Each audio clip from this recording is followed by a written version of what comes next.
When 24-year-old Saeris Fane finds herself at death's door after an increasingly poor series of choices, stealing a golden gauntlet from the queen, entrusting it to her provenly stupid brother, and then fighting the guards when they're caught, she finds herself bleeding out on the floor of the queen's castle palace thing. In an attempt to save herself and again fight back, she pulls a sword in the stone move, removing a sword from its hold in the floor and unknowingly opening a gateway between worlds. We are all shook as when Saeris is just droplets away from death, Death himself comes through the gateway. He is tall, dark, handsome, and about 17 years old with gas station hand tattoos. And Death himself pulls her through this gateway into the Fey land of Avelia.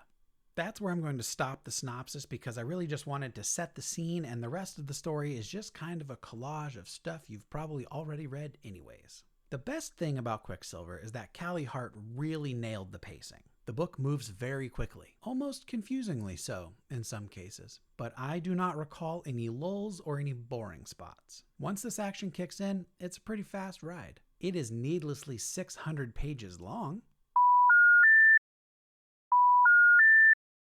but it's not a boring book. Regarding composition or prose, this book is just about like every other mid-level romantasy you've ever come across. If you're looking for comparisons, I would say it's better than Fourth Wing, but worse than ACOTAR. Grain of salt being that the first ACOTAR book is the only Sarah J. Maas I've ever read.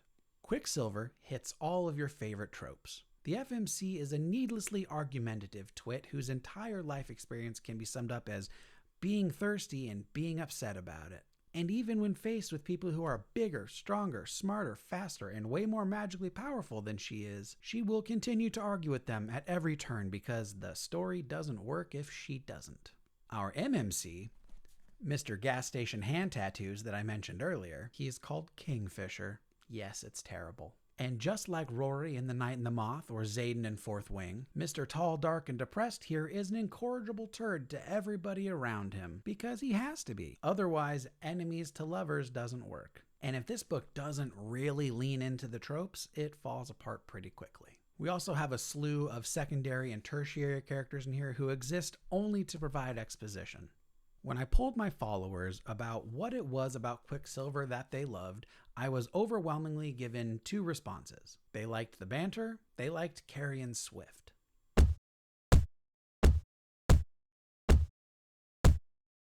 In 600 pages, Carrion Swift made me laugh 2 times. And the rest of the time, he's just being a sex pest to every woman around him. My biggest complaint about Quicksilver is that as a fan of regular fantasy and just good writing in general, I don't think Callie Hart did her homework.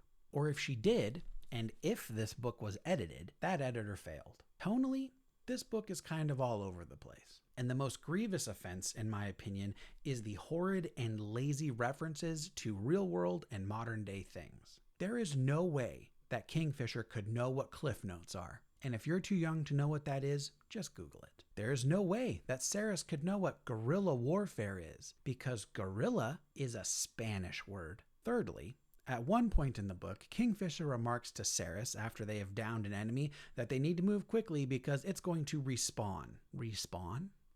Are they in a video game?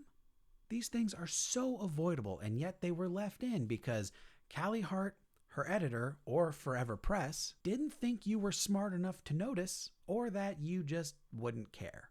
But you should care, because it's bad.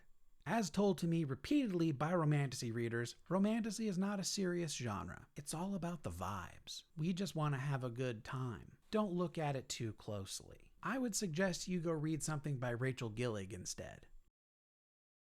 Or, if you want an actually amazing fantasy with some of the most incredible romance I've ever read,